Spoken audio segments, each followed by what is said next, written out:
want to transition to one other thing that I came in that I really am curious your feedback on, and it's parent involvement, right? I think it's at the core of every conversation we've had here on You Think. I think it's at the core of this entire youth sports experience is every kid wants their parent to be involved. You say support, then challenge. They want their parent to be present, involved, engaged, however you want to classify it. But then at what point is it time to just step back and let them? So for example, we're down at the beach for the weekend down in South Carolina. And I came to the beach a little behind my son. He had a friend in town. And when I got to the beach, they were running in the sand. They were doing their morning run, sprints, conditioning or whatever. And I walked in, they were probably 10 minutes into it. So I just sit there, and for the first couple minutes, I was just watching what they were doing. I gave them no instruction. They said, "Hey, Dad, we're going to go to the beach and start our run." I said, "Okay, I'll meet you there." Okay. So I get there, and they're probably 10 minutes in, and what they're doing is good. They're doing it on their own accord. No one told them what to do. They're doing sprints. They've marked it off with their shoes. They're figuring out. So I watched them for 5-10 minutes, and they walked over and like, "Hey, we're almost done with our run." I said, "Okay." I said, "You guys have been here for 10-15 minutes. What else are you going to do?" And you're like, and that's where they kind of came to we kind of thought that we would just go boogie boarding, right? Like in their mind, they had checked the box. So now the dilemma I found myself in is, okay, do I just say you took the initiative, you did it on your own, whether it was the best workout or not, you did it in your own accord. Now go off and have the rest of your day. But now I'm sitting there and I'm like, you worked out for 10-15 minutes. Like what you did was good that you did it, but it wasn't like good. So the next thing you know, I'm like, "Hey, let's add this. Let's do this. So we go another 30 minutes, but now it's all of a sudden at my control. I'm telling them what to do, when to rest, where to run, where to throw whatever the drill is. And then they go off and they play into the water.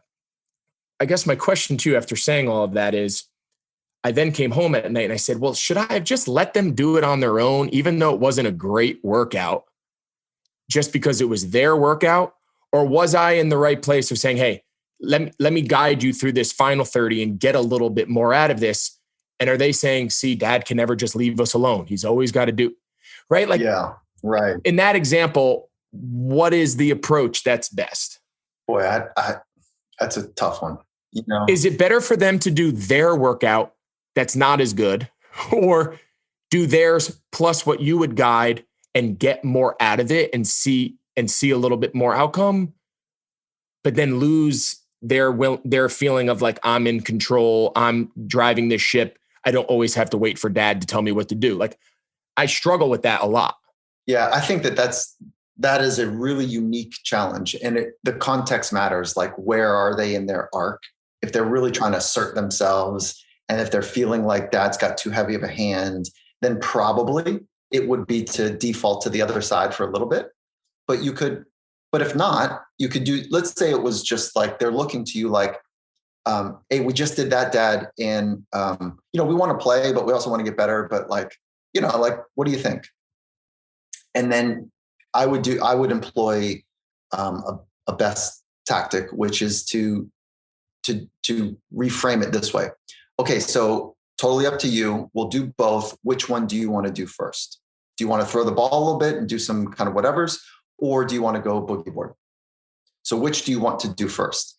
But that's assuming that they're looking to you for like getting better and fun. And, and if they really want to just, I don't know, get in the ocean and kind of goof off for a little bit, then sometimes you got to know which battles, I guess, that you're going to pick. Yeah. Right. Yeah. So the context, I think, matters more than the actual answer. Yeah.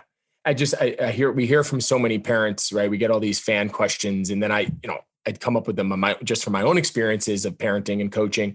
And so many of the questions we get from our listeners is, we want to help our child. Our child says they want to do X, Y, and Z.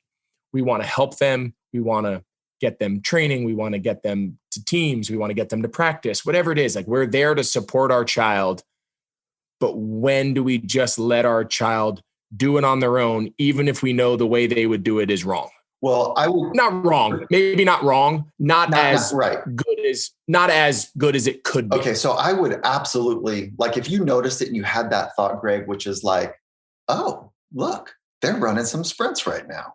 I would celebrate that autonomy and that independence and that care. I would celebrate that like a wild person. If that was new and if it was something that I wanted to reinforce that is cool. That's an unlocked son and friend.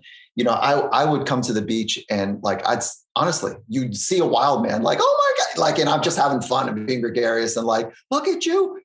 This is what it takes now. Isn't this great that when you love something so much that you just want to put in the work? Oh my God. All right. And then I would try to see if I could extend it a little bit longer.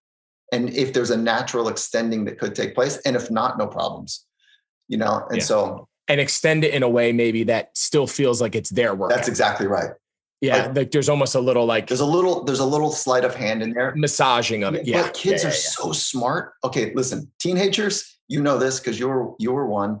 Teenagers are incredibly skilled at keeping things from adults. And they're incredibly skilled at figuring out how to be sensitive to if they're trying to manipulate me or not, because their job is to figure out who they are. And so they must figure out if they're being manipulated, and they're really good at it. So I would tread lightly there. That's for sure. I know it. And these are all the things that are like running through my brain. I'm like, I can help them so much, but I don't want to feel, because I'm guilty of this, right? Like I know it. I'm conscious of it. They say, I want to achieve this. Yeah. So I'll take my daughter, right? She's 9. Yesterday, she's like, Dad, can we go practice soccer?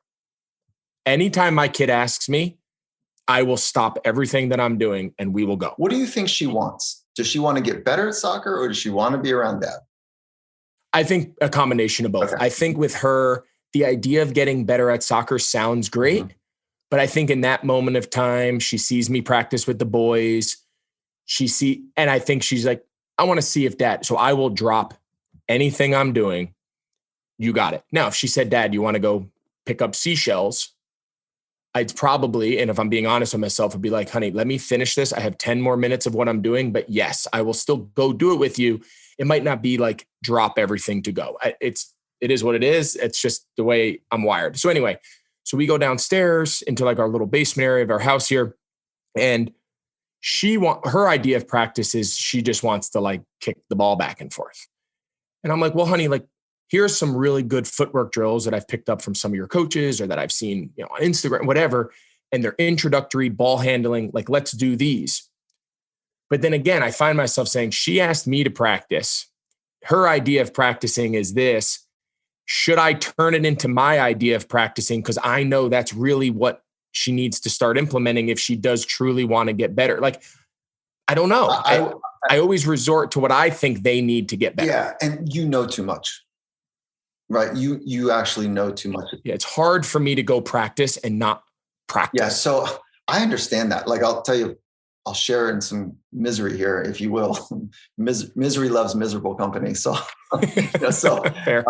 I would work out with my son. We'd have a coach come in, and I know how bougie that sounds, but it was during the pandemic and he wanted to do fitness. We couldn't go to a place. And so it was a local guy that it was great. And he would, just tribal. He would come to the house and he would, he'd give me and my son a workout. Yeah. And I'm intense. I love that. And I want to model for him intensity and fun, all that we described earlier. And I was too intense. Okay. And so there was moments where he's like, Dad, like I'm doing my best. And I'm like, son, there's more for you to go. I know you think you're focusing and trying hard, but there's far more for you to go. You haven't figured it out yet. So I'm trying to help you. Dad, I'm fine. I'm like, oh shit, I just stepped over the line. And so this would happen maybe 4 or 5 times, in a couple months. And then he had his cousin come out just recently. And his cousin was here. And so I backed out of the workout. He and his cousin, he was lifting more weight than he's ever lifted. He was faster than he's ever, right? Like all of a sudden, it was actually great. This was the first sports psychology study ever. Was a researcher, a psychologist, watched his kid and a neighbor fishing. So he was with his kid alone, and the kid was kind of casting his rod, like just kind of general. Yeah. And then when his friend showed up, the kid was casting like twice as fast. So he's like, oh, wait a minute. When there's proximity in peer proximity pressure, like someone that's similar to you, that we become more proficient. We get better. We're like trying harder. So part of it is just creating the environment, let alone us adults with all this wisdom. So we think, saying you got to put your foot just like this and you got to do it just like that. Part of it, and let's not be silly. Your 9-year-old just wants to hang out with dad. 100%. So, you could hug her. We went down 20 minutes and and I could make a case, and so could you, that she'll be better as a soccer player because she's not looking for the attention of a man or an adult or another. Which is a big part of it. Yeah, totally.